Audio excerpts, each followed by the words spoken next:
Let's testify tonight. Oh God, you've done so much for me.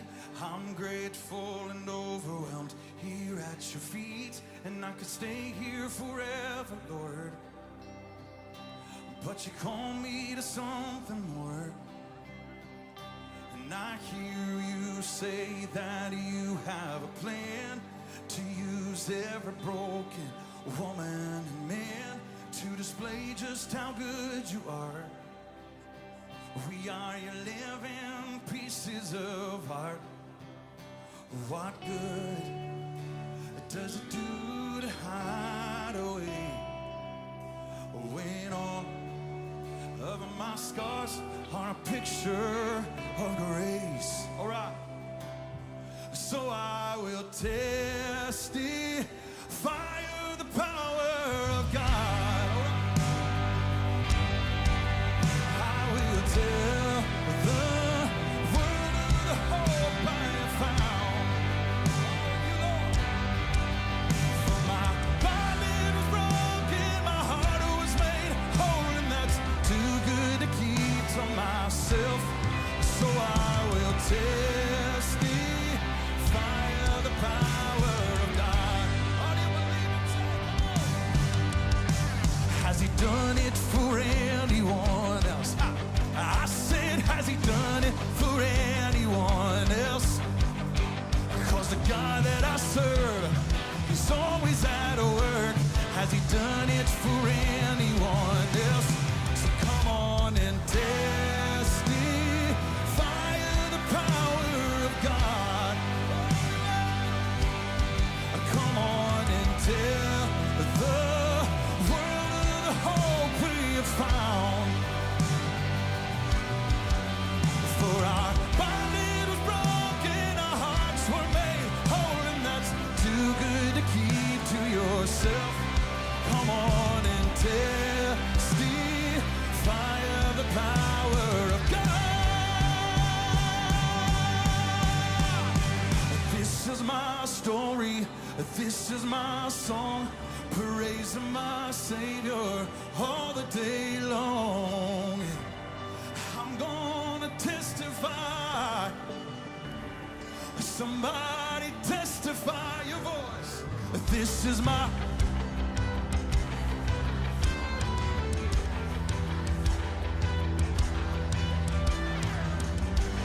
So I'm gonna testify. Somebody testify. Come on, take it up.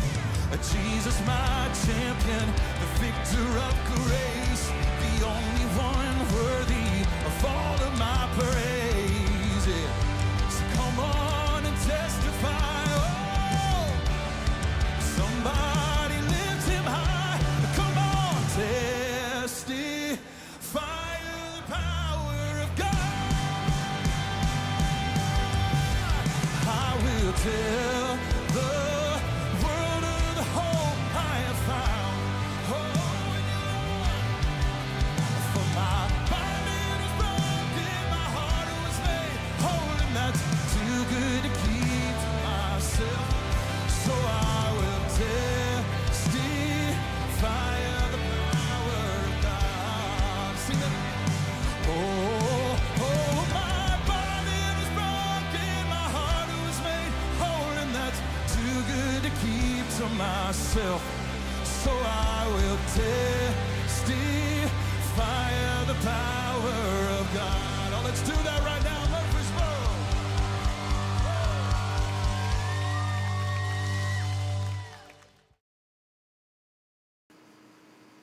And good afternoon, everybody. I hope that you are doing well. Oh, and I see that. So I've been keeping an eye on this. The layers thing, the stupid thing's acting up again. All right, so one more. There we go.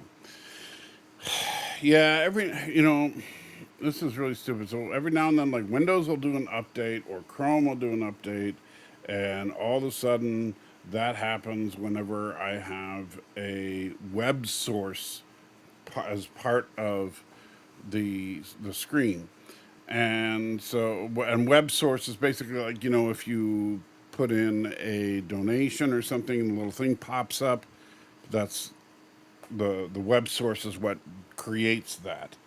But for whatever reason, right now, if I make the web source visible, then, well, everything goes kablooey. And so I need to keep all the web sources turned off until Google or Chrome or EVMux or whatever updates to the point where it'll work again. So I apologize. That's just kind of the way that stupid things are stupid. And Josiah's saying we can't see you and happy Easter. I think you're off by a few months, but okay. And signed book club saying pick us back again. And Robert says shalom, shalom, shalom. So anyway, today we're going to be covering Leviticus 6. And you might notice that, and I'm sorry, I don't know who Orion is. I've heard the name, but I don't know who Orion is from DC, so I couldn't weigh them against Thanos. Anyway, so you may have noticed the live stream says this is take 2. Funny story. So yesterday, I knew I was, remember on Sunday I said, oh, I'm going to commit. I'm going to make sure that I'm there on Monday and Tuesday, maybe eventually add Wednesday to it. Very excited about all that. And then on Monday, the next day, I'm like, oh crap, I have a prior engagement. And so I was like, wait, I got a brilliant idea. I'll record basically a condensed version of church life where I do the reading and commentary part, and then just chat for a minute with you guys. And then I'll set that as a premiere video for 7 o'clock as a substitute for the live stream. Brilliant idea, right? Of course it was. I came up with it. So I record the whole thing, and, actually it came out pretty good. And then I'm all excited. I go to my prior engagement, and we're on our way home from said prior engagement, and I'm like, oh crap. I recorded it, but I forgot to post it as a premiere video, so it's just been sitting there on my hard drive for no reason.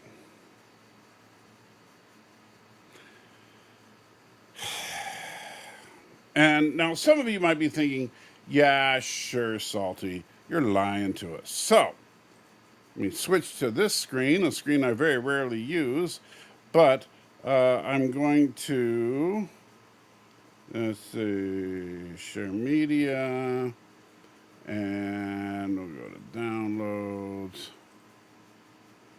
All right, and add to scene. All right, so this is a video,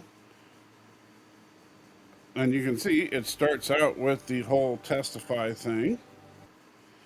And then after the testify thing, next couple of chapters, there's me, and we've and finished all talking a little bit about how we're gonna do Leviticus chapter 6. And then I actually do the reading of Leviticus chapter 6. You see, I go through all that, and then wrap things up and say, hey, everybody, have a great day, blah, blah, blah, blah, blah, blah, blah. And that was it. Only problem was I never posted it. But, whatever.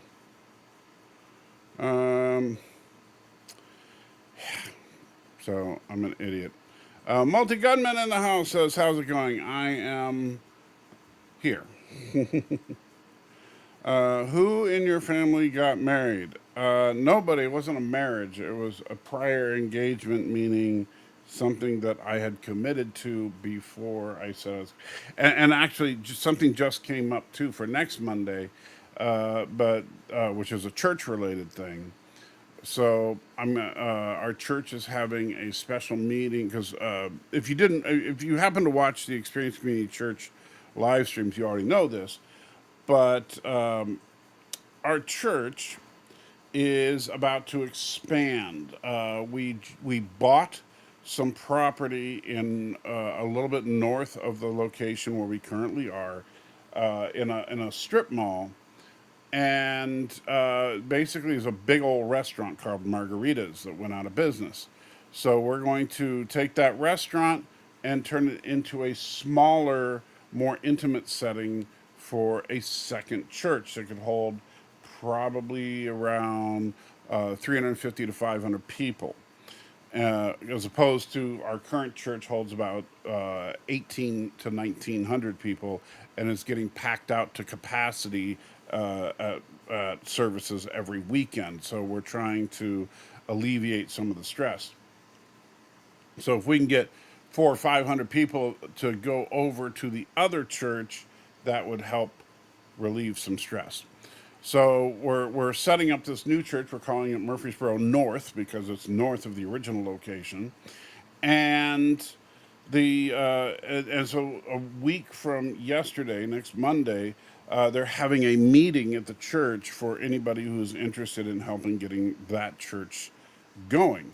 So I already told Pastor Mike and Savut, the two who will be running that church, that I would be interested in helping any way I could, and so it would behoove of me to be at that meeting. So yes. And let's see, did the dog eat your live stream? No, it was entirely my fault. Michael Farts versus Mr. Know-It-All Farts. I don't know how I would qualify that. I mean, because what is the contest? Because they're just, gaseous clouds, so yeah. R.I.P. Terrence Stamp, Kneel Before Zod. Yes, it is sad Terrence Stamp passed away the other day. But hey, it's not like he was a kid. Not a tragedy, but it is sad. Yeah, not that kind of engagement. My church has a lot of people too. Yeah, and so our church has more people and knows what to do with. So we are opening up the second campus, or it's actually technically our fifth campus, but the second one in Murfreesboro. Which area of the borough will be at? Okay, so yeah, I forgot you live in Murfreesboro, Steinbrook Clark. So if you know where Northfield Boulevard is, there's an infusion center called 12 Stones on Northfield. Next to the 12 Stones is a Dollar General. So if you look at that whole mall, the Dollar General and everything going in the opposite direction from 12 Stones belongs to us now. We already sealed the deal. We own the property. Well, we don't, but the church does. And so we technically own the property that Dollar General is on. We're not kicking Dollar General out. They're paying us rent now for that particular spot. Margaritas was next to Dollar General, and there's a couple of smaller businesses there that they'll use as like church offices. But yeah, so I believe it's on Northfield. First guy to play Zod died. I'm not sure what you mean by that exactly. Did you see now the Paramount Skydance merger is done? Skydance now looking at buying Warner Brothers. That's interesting, but I don't see. I mean, I don't see how merging Paramount and Warner Brothers would necessarily be particularly advantageous. I just don't see it. I think that what they're thinking of probably more than anything else is the DCU and getting that under their umbrella. Mike Richards says Zort, Salty in a Camaro versus Stan Lee in a Mustang. Well, it would depend a lot on which variant of the Camaro and Mustang you're in. Now, I don't know what Stan Lee's driving skill level is. Now, here's the problem. I would say I have a high driving skill level, especially because of my military background, where I was military police, and I actually trained in combat driving, if you will. But I'm also, that was a long time ago, and I now have MS, so my reaction times and everything are not like what they used to be. So I think it would boil down to who has the faster car and who has more skill, which I don't know either one. Iceman versus the Human Torch. That is actually a great matchup that I can't, Danco, I think it is, decided to do it. And I think he was wrong on a couple of points. If you've seen his video, it's a good video. But on the very very surface, it's like, okay, well, they're pretty evenly matched, right? One controls ice, the other controls fire, and they both generate ice and or fire from their bodies, right? And so that makes them on the surface very similar but opposite power sets, which is what kind of makes the matchup interesting. Now, Iceman is touted as being a quote unquote Omega level mutant. And as an Omega level mutant, that means he could, destroy the world very easily if he wanted to, because he could just freeze the whole planet. Iceman is extraordinarily powerful. He also can turn his body into ice in the later renditions. Before, like, he used to coat himself with ice as kind of a shield, but now he actually transforms into ice. So, like, if you cut his arm off, no problem. He can form a new one out of the water molecules in the air because he's just made of ice. And there was even a case where he got vaporized, but then he reassembled himself out of the water molecules in the air. So that makes him very, very difficult to kill, but also very, very powerful. Now, Human Torch, on the other hand, Human Torch is also extraordinarily powerful. People forget just how powerful he is. If Human Torch were to use his power at its fullest, he could wipe out the planet just in the opposite direction. Instead of freezing it, he would bake us all alive. He could basically encompass the entire planet in flame. His body generates, it's not that his body generates fire, his body actually generates a high energy plasma, which is one of the reasons his powers can, in fact, actually work in outer space, because it's not technically flame, it just looks like flame as it comes off of his body. Human Torch is generally able, like, he can fly where Iceman can't. Both Torch and Iceman can make duplicates of themselves out of their respective elements. So Iceman can make an army of ice soldiers, and Human Torch could make an army of Human Torches. But I think it's going to really boil down to Bobby versus Johnny. And it's really, really tough to call, because because Danco kept getting worked up on this whole Omega level mutant thing. Well, the only reason Human Torch isn't called an Omega level mutant is because he's not a mutant at all. I mean, technically he was mutated, but a mutant in Marvel Comics, at least, is a person born with a genetic mutation that gives them powers, as opposed to someone who is mutated by something and gaining powers. And Johnny's powers come from the power cosmic, one of the most powerful sources of energy in the Marvel universe. So I think that it is really a toss-up. All right, so with that, let's get into Leviticus chapter 6, because I don't want to be here all night. And let me switch screens, and there we go. All right, so in the first 5 chapters, we covered the 5 sacrifices. Right, so we have the burnt offering, the grain offering, the fellowship offering, the sin offering, and finally the guilt offering, there's a little bit more about the guilt offering at the beginning of this. And the interesting thing is the way that they're broken down is the first 3 are all, which the burnt offering, the grain offering, and the fellowship offering are all described as being pleasing aromas to God, right? And the other 2 are not. And, oh, blank screen again. All right, thank you. We go here. Where's the thing I need? There we go. Layers, and we go web source, turn it off. Web source, turn it off. Web source, turn it off.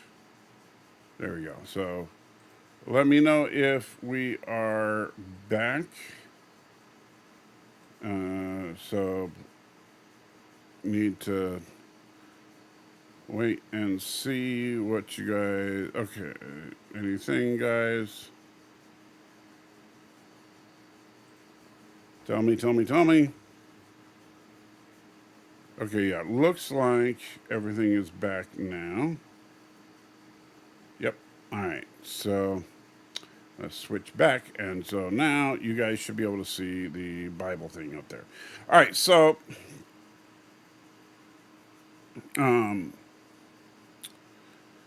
the so the offerings are broken down. We have 3 that are pleasing to God as far as the aroma, and 2 that are not. And it actually kind of makes sense because the 3 that are pleasing to God are the offerings that symbolize our total surrender to God, the burnt offering, that we will offer God our first fruits, the grain offering, and our communion with God, the fellowship offering. And so those are all very pleasing to God. The sin and the guilt offering are not described as a pleasing aroma for God. Now, they do still burn animal parts, so I'm sure God thinks that the smell is good, but it's not pleasing to him because of the reasoning behind it. The reason you do a sin offering is not to show your surrender to God or your fellowship with God, but it's basically to atone for your sins. And so I think that's kind of interesting. There's also a writer that I can't. I'm sorry, I don't remember his name. Professor in theology, but he was talking about how he believes that the 5 offerings are descriptors of Jesus. The first 3 offerings are descriptors of the person of Jesus, that Jesus was wholly surrendered to God, the burnt offering, that Jesus was, in fact, God's first fruits, this grain offering, and that Jesus invited us into the fellowship of God, the fellowship offering. And then the last 2 are about what Jesus did, in that Jesus died on the cross for the forgiveness of our sins, the sin offering, and we no longer have to live a life of guilt, the guilt offering. So that's interesting. And obviously, a Jew would disagree with that because they don't believe Jesus was the Messiah. But they're wrong. Anyway, so let's start out with a little blurb that finishes up the guilt offering. Lord said to Moses, if anyone sins and is unfaithful to the Lord by deceiving a neighbor about something entrusted to them, or left in their care about something stolen, or they cheat their neighbor, or they find lost property and lie about it, or they swear falsely about such a sin that people may commit. When they sin in any of these ways and realize their guilt, notice all of these talk about inadvertent sin. That's very important here, and we'll talk about that in a minute. They must return what they have stolen or taken by extortion, or what was entrusted to them, or the lost property they found, or whatever it was they swore falsely about. They must make restitution in full, add a fifth of the value to it, and give it to the owner on the day they present their guilt offering. And as a penalty, they must bring to the priest, that is, to the Lord, their guilt offering, a ram from the flock, one without defect and of proper value. In this way, the priest will make atonement for them before the Lord, and they will be forgiven for any of the things that they did that made them guilty. Now, this is something that I really like and I wish was part of our legal system today. And no, Stan, this is not a 1/5 tax. You're misunderstanding what that's saying.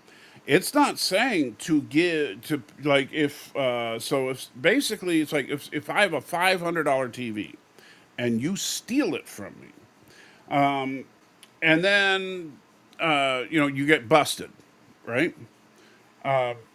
Then the penalty, the immediate restitutional penalty, is the TV back, or $500 because if you don't have the TV anymore, plus 1/5, so an extra 100 for my trouble. So it's basically already putting in the full restitution plus a little bit extra to the person who was wronged. I think that's 100% good, right? I think that's something we should do in our legal system today. I think that if somebody breaks into your house and they break your fine china, that if they have to then make restitution of the value of that china plus 1/5, I think that's perfectly reasonable. In fact, I would say that's kind of lowball. Now, then you have a fine on top of that, which is separate from the restitution. The fine is the ram that is given for atonement. Now, this is again if somebody sins against someone without necessarily realizing it. That's what all of these offerings are about. And we'll talk about what happens if you do know you're sinning in a minute. So now we have a little bit of regulations around the offerings here before we wrap up the reading.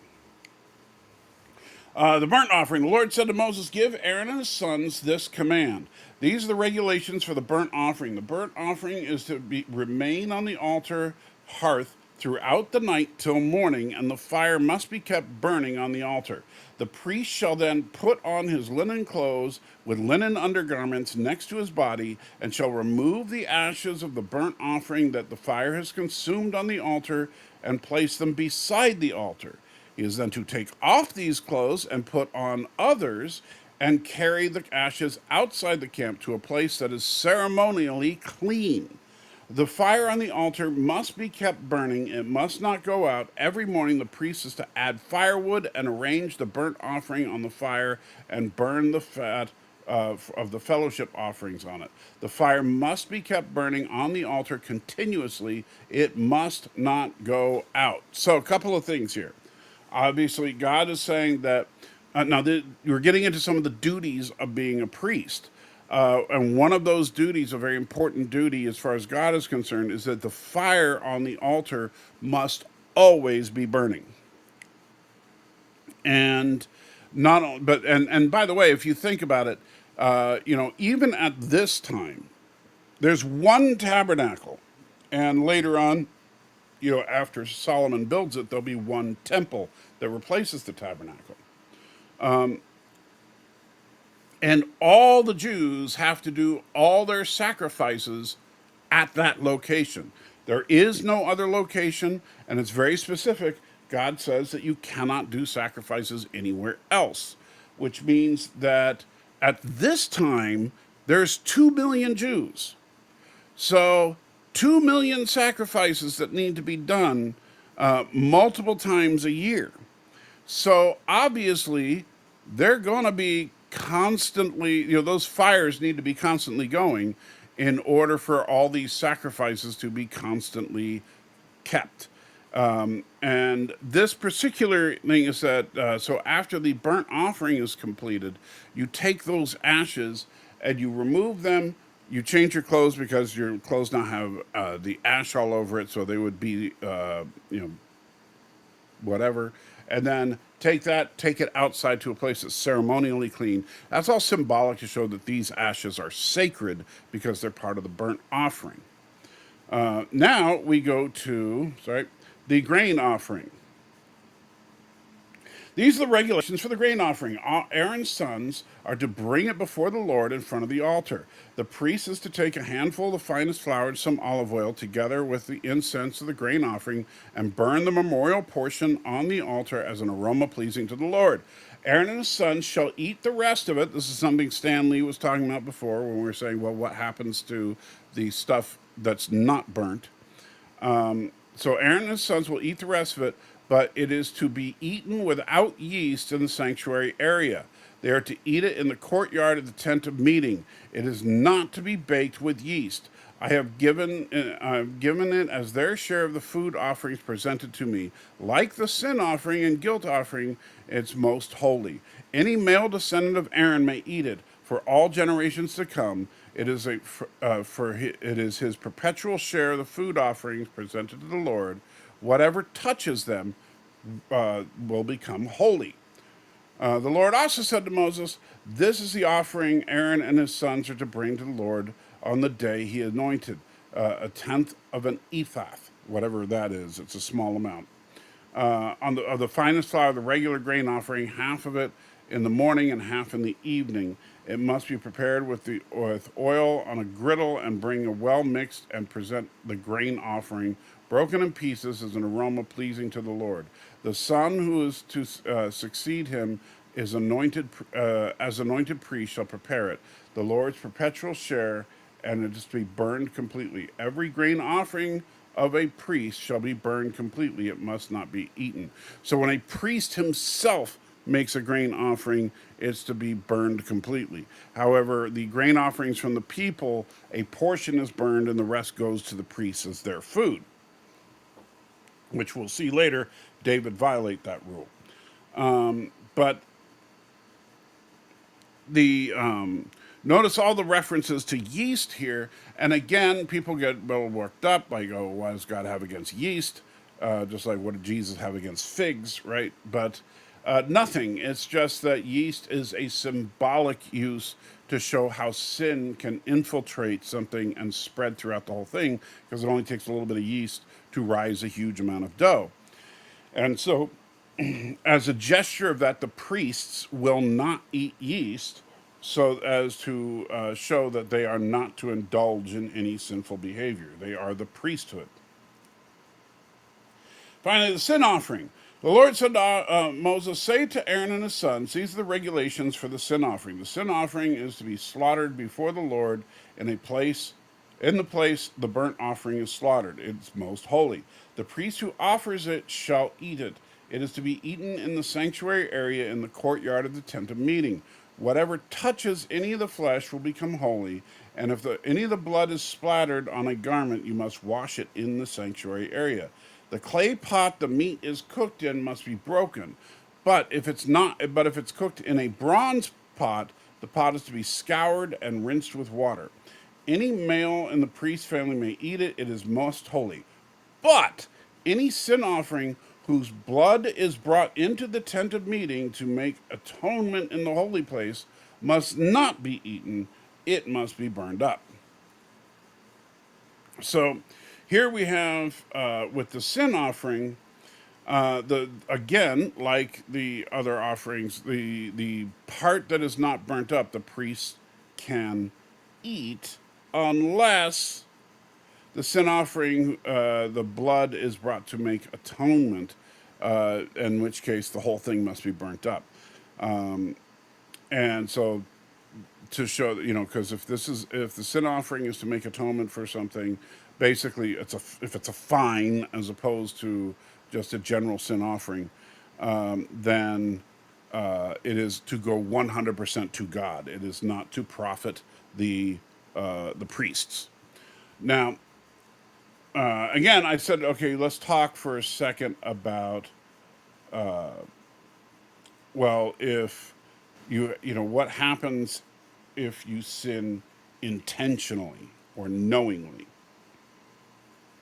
And I think it's interesting because that's where we're going to get, we're going to be getting into in the next couple of weeks. We're going to be getting into some of the heavy hitting chapters of Leviticus.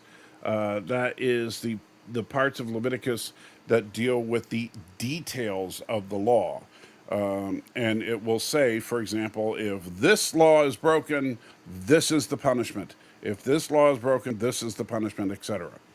And this is where many people like to point out how barbaric the punishments are. One thing you don't see a lot of in the Bible is people actually receiving these punishments. And part of the reason for that is that if you're trying to follow the law, but you screw up, then you are allowed to put in a sin and guilt offering in order to atone for your mistake. You must also make restitution to the other person. If you, however, commit a crime knowingly and willingly, then you still will have to make the restitution and the offering, but you will also be punished because you are not uh, basically the atonement doesn't cover intentional sin. All right, we're going to get into that fun stuff soon. I know everybody's looking forward to the whole section on bodily discharges.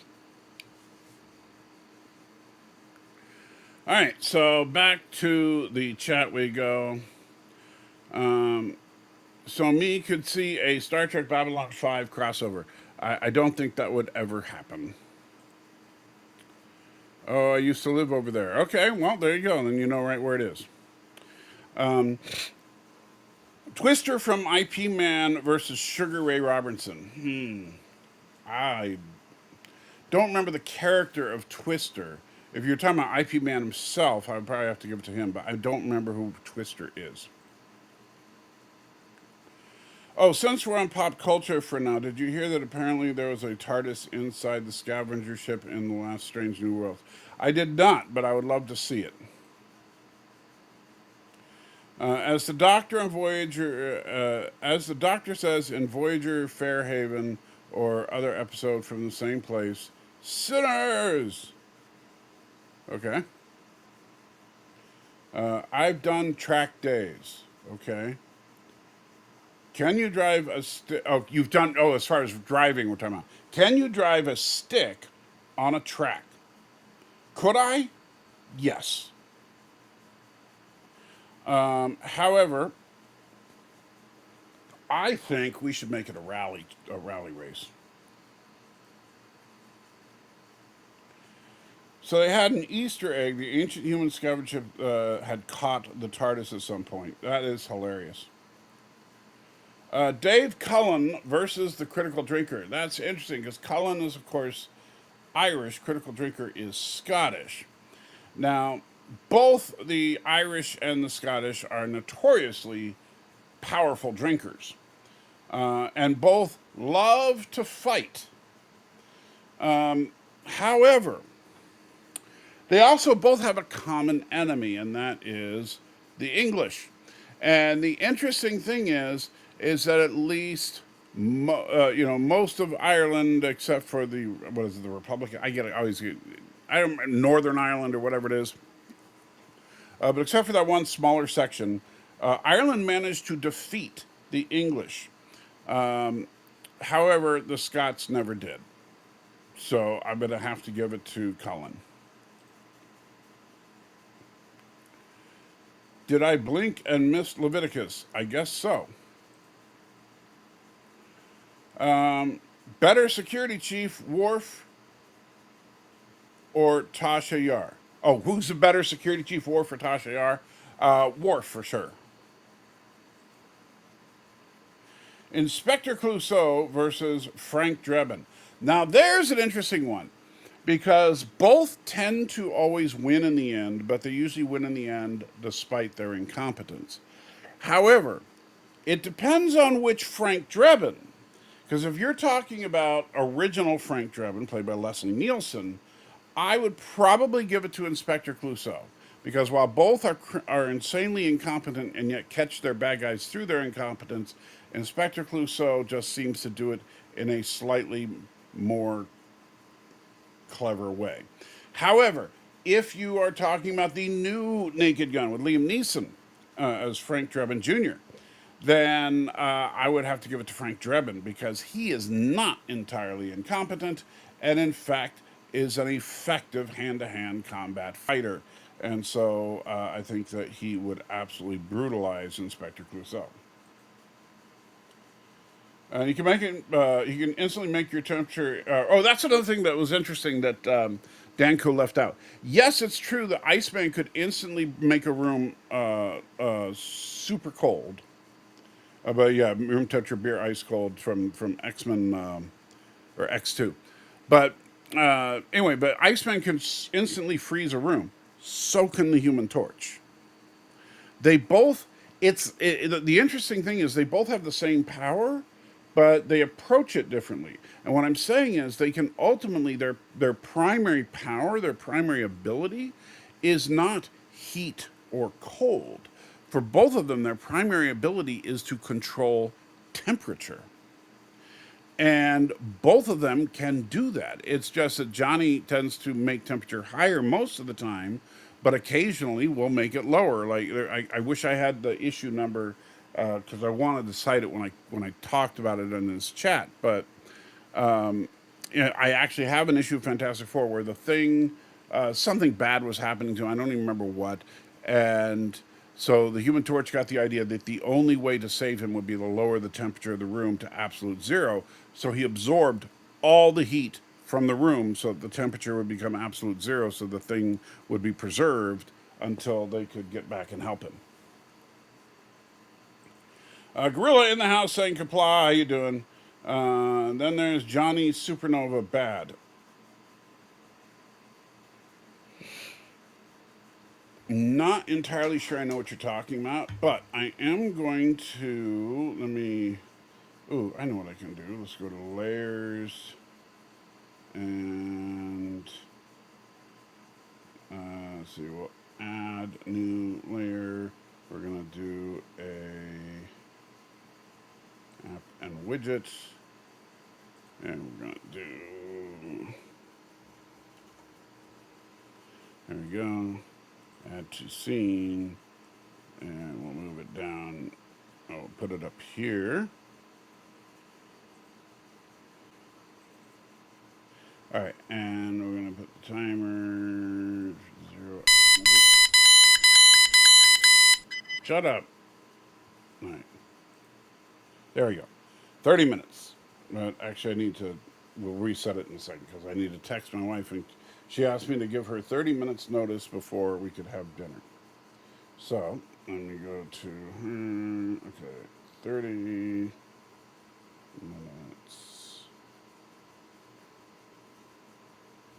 All right. And reset time. There we go. So in 30 minutes, I sign off, no matter what you say. Let's see. So in Deadpool Wolverine, where Pyro is able to deplete Torch's firepower. Yeah, that was done just for laughs, to be honest. And that's also, like, you could argue that that's one particular variant of the Human Torch. Definitely not the comic book version. But yeah. Immortal Jester King with boundless speed embodies wilderness and madness, highly skilled in hand-to-hand combat and weapons versus Thanos. I don't know. I mean, you're making up a character, so I don't know that character. Sorry. You say he's immortal, has boundless speed, and embodies wilderness. I said it's wildness and madness. I don't know if he's got infinite speed, and he's immortal. I guess I would have to give it to him over Thanos. You forgot the web items don't display. Yes. And why is it staying at 30 minutes? I thought hold on. Let me go back to the layers and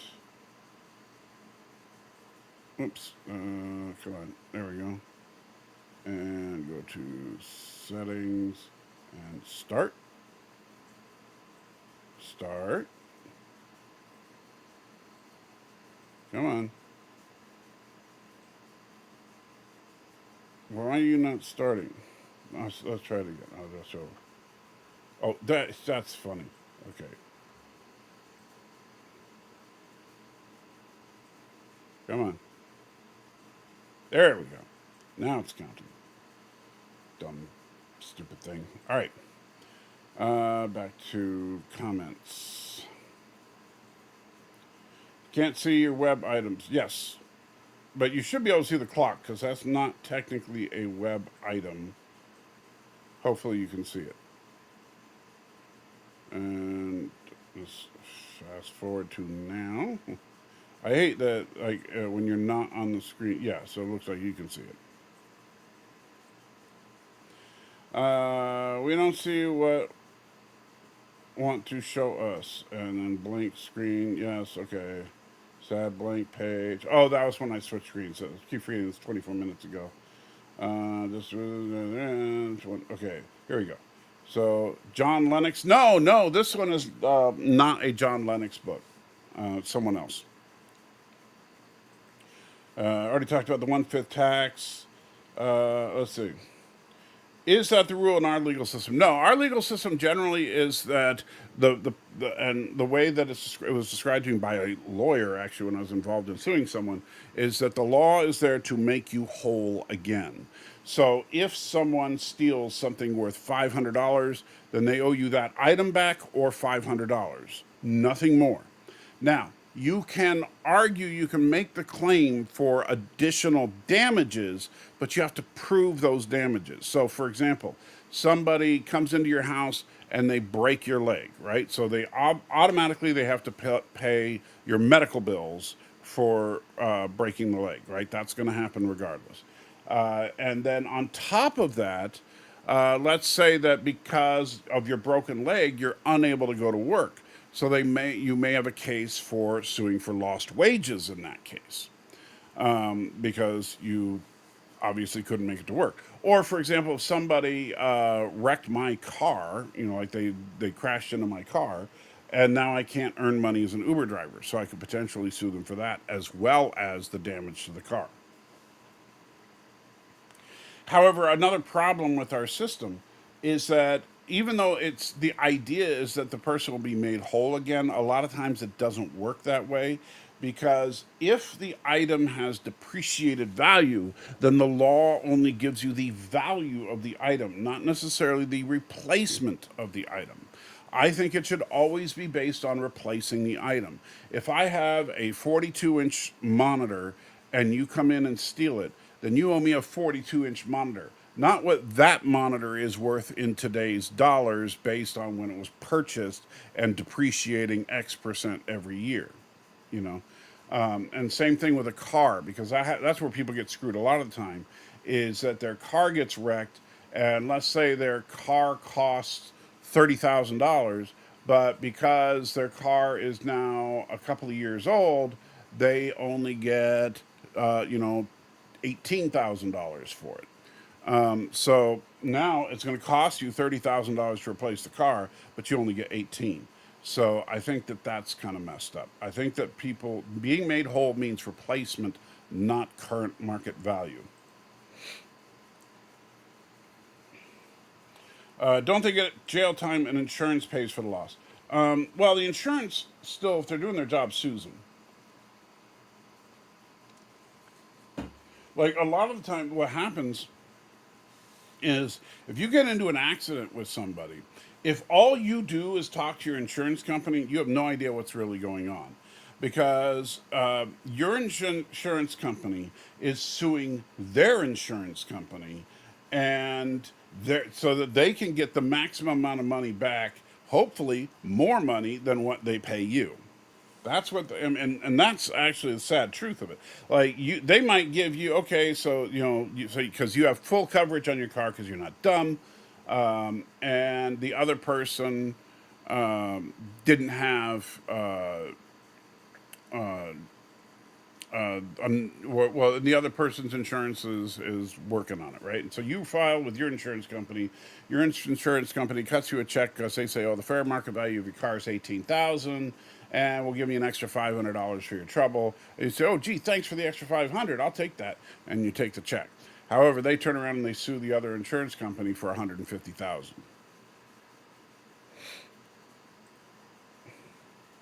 Don't be farting. Okay, promise I'm not. Violin versus harp. Well, they're both stringed instruments, but I mean the harp is a little more ethereal and mystical sounding, while the violin is also more versatile, because the violin is commonly used in classical music as well as variations of country music and folk music.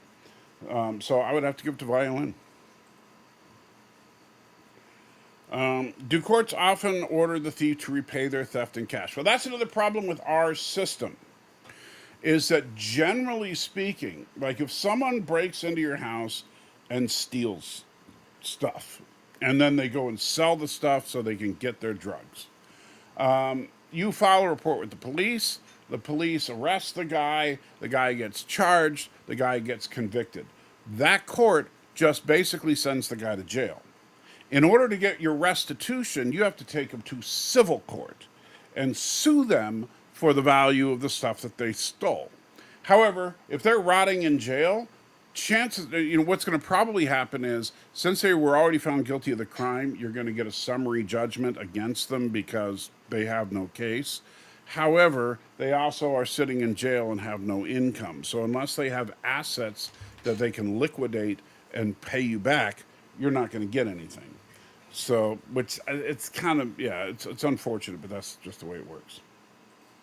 And yes, that is civil court, like Judge Judy, exactly. Judge Judy is classic civil court. Small claims.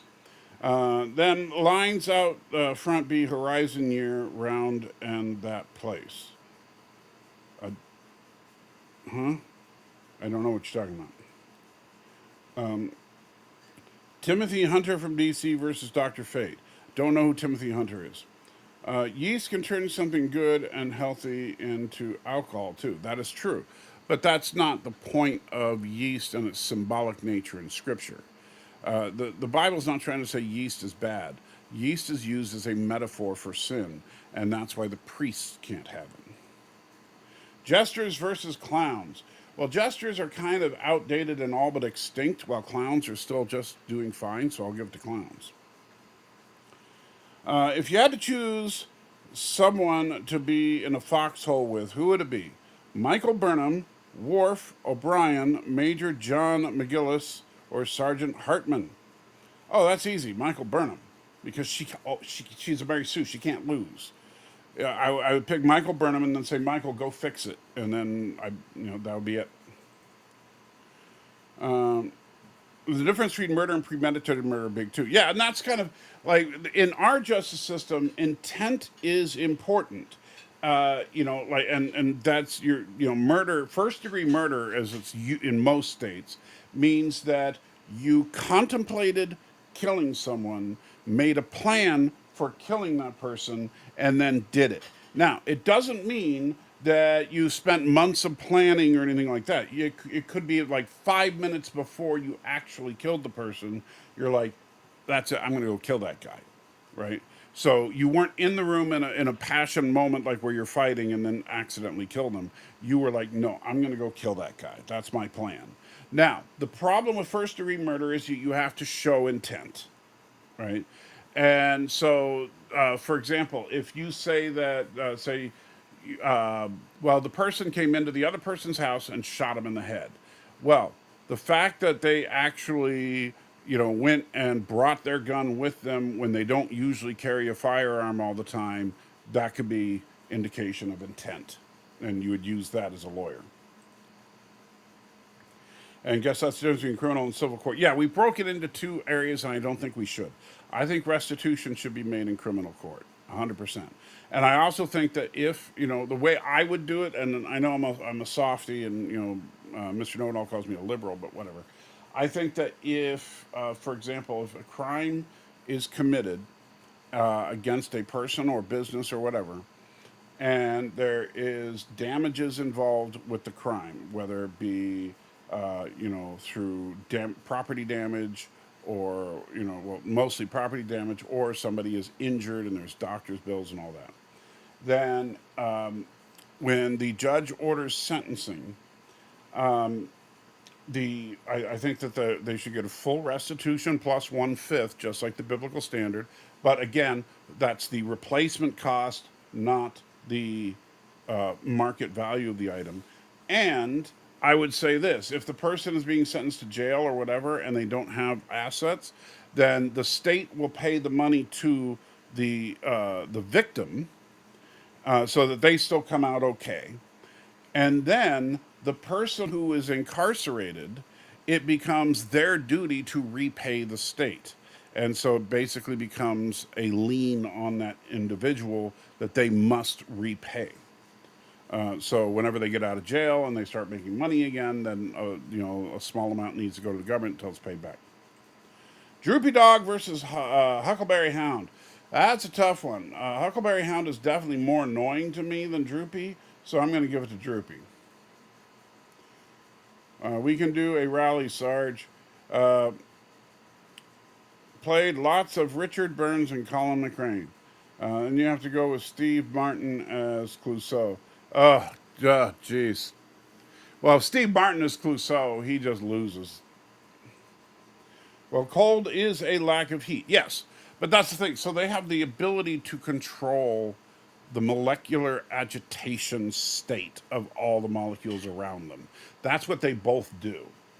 It says one tends to increase agitation and the other tends to decrease agitation. You can't make cold, you can only remove heat. Yes, that's exactly what Iceman's power does. The question becomes, where does the heat go in Iceman's case? Because in Human Torch's case, when he uses his power to make cold, like he did with the Thing, he absorbed every little bit of heat in a room, which, by the way, there's a ton of heat in even a room just as small as the one I'm in right now. It's just that because it's spread out through, billions or trillions of molecules of air and stuff, it doesn't feel that warm, right? However, if you absorbed it all into a single concentrated dose, like Human Torch did, where he took it all into his own body, he's got a ton of heat. And so the first thing he does after he absorbed all the heat out of the room is go outside and blast it up into the sky because he couldn't hold all that heat forever. That's very true. Cold, lack of heat, or something making heat. Yes. Hope your comics are insured. Wouldn't want to get 10 cents for your Fantastic Four boots. Well, the comics don't have a special policy on them. I would probably get one if I could afford to, but they're just covered under our homeowners. Bob the Tomato versus Archibald Asparagus. Now, there is a fight for the ages. Man, that's a tough one. Bob the Tomato versus Archibald Asparagus, and like a. I mean, as far as okay, asparagus is you eat it as a side dish, and that's pretty much it. Tomatoes, however, you can put sliced tomatoes on salads. You can cook tomato into chili. You can use tomato sauce and puree and stuff to make various sauces. Tomatoes are extremely versatile. Not only that, but Bob the Tomato seems significantly, while he's short, he's also very heavy and he has a very high bounce factor. He can jump very high. So I think that Bob crushes Archibald. Plus, Archibald is, English, so he naturally can't fight that well. So I tried two fictional cars, Kit versus the Mach 5. Ooh, well, if you're talking about a straight up race, then I would have to give it to the Mach 5. Kit is fast, but Kit is not a racing car. And especially not a. And by the way, the Mach 5 also has gadgets that Kit doesn't. Like, Kit has his turbo boost, but the Mach 5 has its jacks. I can't remember what they're called exactly, but it's power jacks that can launch it into the air. And the jacks actually seem more versatile than the power boost, than the turbo boost.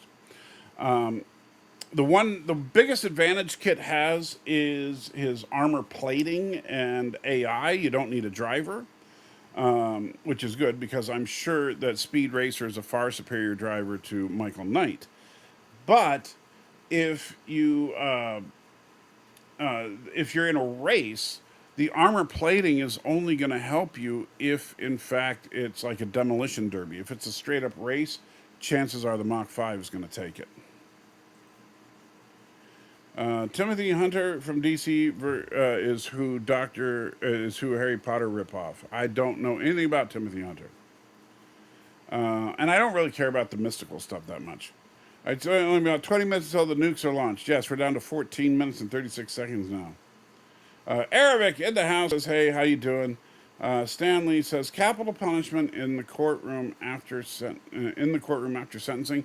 I think that would be a bit much. I don't have a problem with the idea of appeals as a form of checks and balances, but I do not think you should be able to do appeal after appeal after appeal. The way it's supposed to work is if you get convicted in court, you can appeal to Superior Court, and if you're in Superior Court, you can appeal to Supreme Court, usually like the state Supreme Court, and then you could try to appeal to the federal Supreme Court, but that's really only if it's a federal crime. The problem is that these appeals can take years and years and years to go through, and so the person can live a long, healthy life behind bars. Sure, maybe not the happiest of lives, but they're still alive. I think that execution. I think that number one, the standard, the burden of proof standard for execution needs to be very high. It needs to be absolutely not just beyond a reasonable doubt. It needs to be beyond a shadow of a doubt, which means that there is no doubt in the minds of anyone that they're based on the evidence that this person did it. And of course, the easiest way with that would be if the person straight up admits it in court. Then if you have a very very solid conviction, I would say you can. I don't have a problem with a couple of appeals, but I think execution must be done within 1 year. Because I think it's completely wrong for families to wait, 10, 15, 20, 30 years to feel like that justice has been served. I would say execution needs to happen quickly, but proof must be absolute in execution cases, or capital cases, I should say. Have the witness chair wired up or firing squad right now back? Yeah, that would be a bit much. Bob Ross be any other painter ever? Versus any other painting? Well, look, Bob Ross is very entertaining and he's very talented, but I mean, he's no Da Vinci. Jack Tripper versus Steve Urkel. Oh, Jack Tripper would absolutely curb stomp Steve Urkel. Because remember, Jack is actually a tough guy pretending to be a flamboyant homosexual. Steve Urkel is just Urkel. Who's launching them? Should I make peace? The nukes. That's just a test launch. We have a new testing ground now that we've taken over Karoga. We use it as our nuclear testing site. Ariel says no peace. Bob Ross versus every other painting. Yeah, I kind of answered that. I think Bob Ross loses. I think Da Vinci probably wins. Jack Palance versus Lee Van Cleef. Lee Van Cleef would curb stomp Jack Palance. I'm sorry. Lee actually has some fighting ability. Jack Palance just has his insane scenery chewing presence. What do you think of DC Comics' portrayal of God? I think you mean portrayal of God. You know what? I don't know how they've done it in DC. Generally speaking, I'll say this: I don't like the way comics try to deal with God. Period. Because the problem is they want to put in these uber cosmic beings like Galactus and the Celestials and the Living Tribunal and Eternity and the Beyonders and all these really super uber powerful characters, to where it almost becomes, well, then God couldn't possibly exist if the universe is just a living being called Eternity, right? That doesn't make any sense. But they do have like the one above all in Marvel, which is portrayed as being Stan Lee, but it's really just, that's their rendition of God. Although there was and I wish I had it handy, but there was an issue of Doctor Strange where Doctor Strange met God, and they just portrayed him as a big energy blob, and it spoke absolute truth to Doctor Strange or something. But generally speaking, I don't like the fact that most comic book portrayals of God try to limit or make him basically a cosmic being, like the Celestials or Eternity or something like that.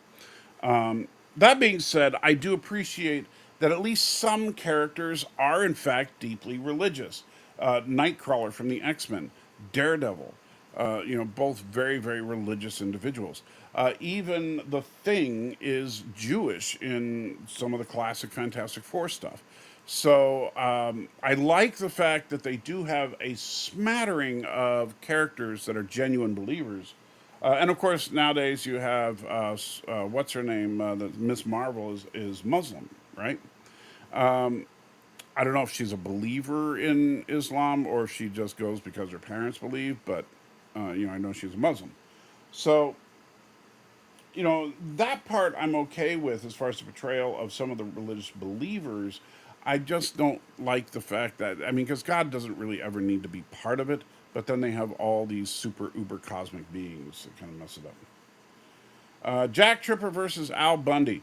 Again, I'm going to give it to Jack Tripper because Al Bundy's just going to sit there on the couch with his hand in his pants while Jack comes up behind him and just strangles him. Trustin is taking off. Have a good one, buddy.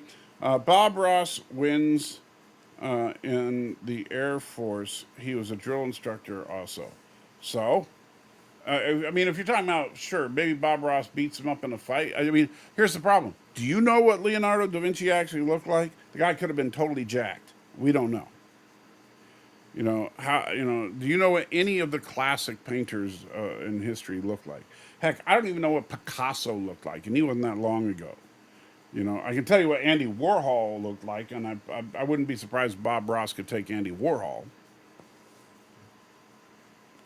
Have you watched the new King of the Hill yet? We are in the process of watching it now. We've watched the first 4 episodes, I think. The last one we watched was where Bobby and Connie kind of reignited their friendship. I really like it. I genuinely really like it. It's a nice follow up. I like the way they brought Hank and Peggy back. Now, the one thing I would say is a bit of a stretch is I can't imagine that Hank would leave Texas with his propane and propane accessory obsession over at Strickland Propane to work for a company in Saudi Arabia. That part I didn't really buy, but it was just a device to kind of show why we didn't do the show for the last several years, right? But I like seeing Bobby grown up and fairly successful so far. I like seeing, so Bobby's not just a bumbling idiot, even though he's still Bobby. And the fact that they have a black friend now, the way that they wrote it in makes perfect sense. Very organic, no problem there. I like the fact that Hank didn't have a problem with, you know, oh no, we got a black guy with us or something. Instead, he had a problem with things like hybrids everywhere and flimsy, floppity, markers for the streets, and just all the things that have changed while he was gone. But yeah, overall, I'm really enjoying it. Nightcrawler, yes, Nightcrawler is Catholic. Magneto is also Jewish. That is true. Not, yeah, I don't think they ever show him practicing. We just know that he was a Jew in Auschwitz. Al Bundy versus Archie Bunker. I would say Archie again. Al is just chronically lazy. Archie loves his easy chair, but keep in mind that Archie would sit in his easy chair after a long day working, and he was a hard worker, and he believed in that kind of ethic. So I think he would take him down. Picasso was a tiny bald man. Okay, I don't know. Wild Bill Hickok versus John Wesley Hardin. No idea. And then Bubba Smith versus Jack Tripper. I'm not sure who Bubba Smith is. That's not the guy from Forrest Gump, is it? I don't know. Who's Bubba Smith? Help me out, Trek reviewer. You can help me out. You got 4 minutes and 53 seconds before the alarm goes off and the nukes launch. But now you're just not going to say anything because you're a jerk.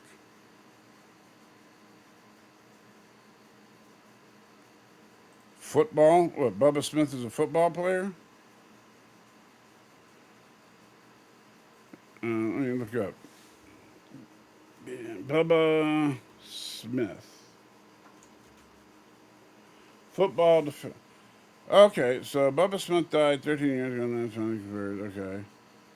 So, died in 2011, but yeah, Bubba Smith.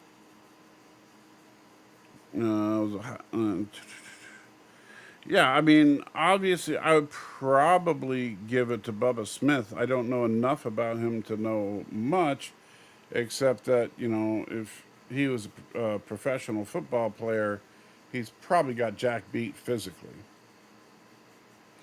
Bruce Lee versus IP Man. Uh,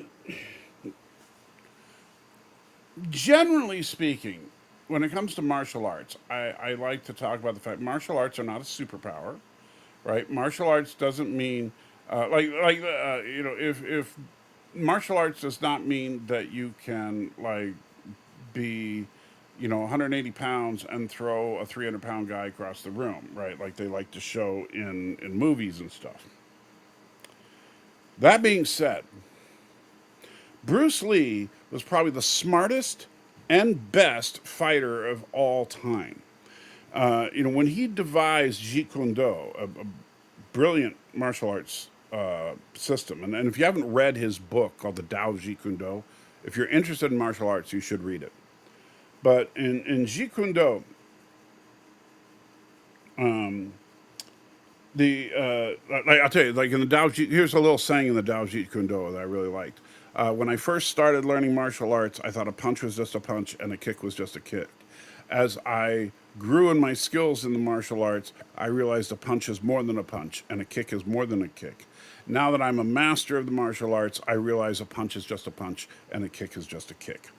I love things like that. But when you look at Jeet Kune Do, what Bruce talked about a lot is physics. He understood physics. And he understands that force is a combination of mass and acceleration, right? So the amount of mass that's moving, like in the case of if you're a martial artist, that would be your hand or whatever. So the amount of mass that's coming at you versus, it's multiplied by, I believe, the amount of acceleration, right? So let's see, force, what is it?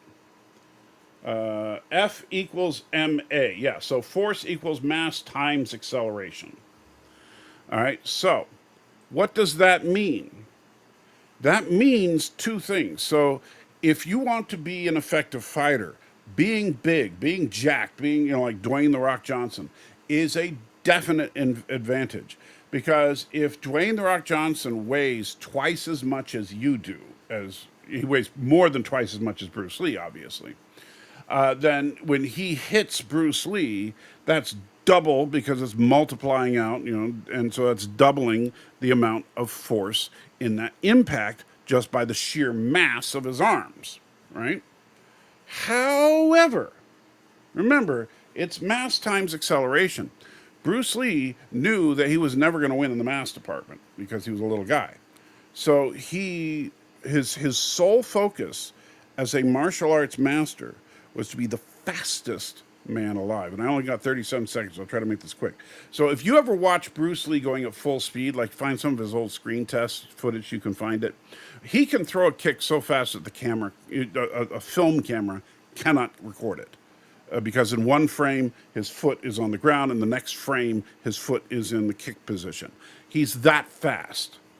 And so because of that's where he came up with the 1-inch punch thing, because remember, it's just acceleration. So if he can get enough speed, it doesn't matter the distance. Distance is irrelevant. And so he would get right up on you and then accelerate. He learned to accelerate so fast. And yes, that means that we're done, but I'll finish this thought and then we'll wrap up. But he's so fast that even with his little scrawny little arm, he could knock down a big guy like me easily. So now, IP Man, if I remember correctly, was originally played by Jet Li, who is a very good martial artist, but you know what? It doesn't. You can pick literally any martial artist, and Bruce Lee's going to win. He is the fastest man ever as far as his punches and his kicks. He can dodge incredibly quickly, and he can hit you incredibly quickly. And one hit from Bruce, and almost anyone goes down.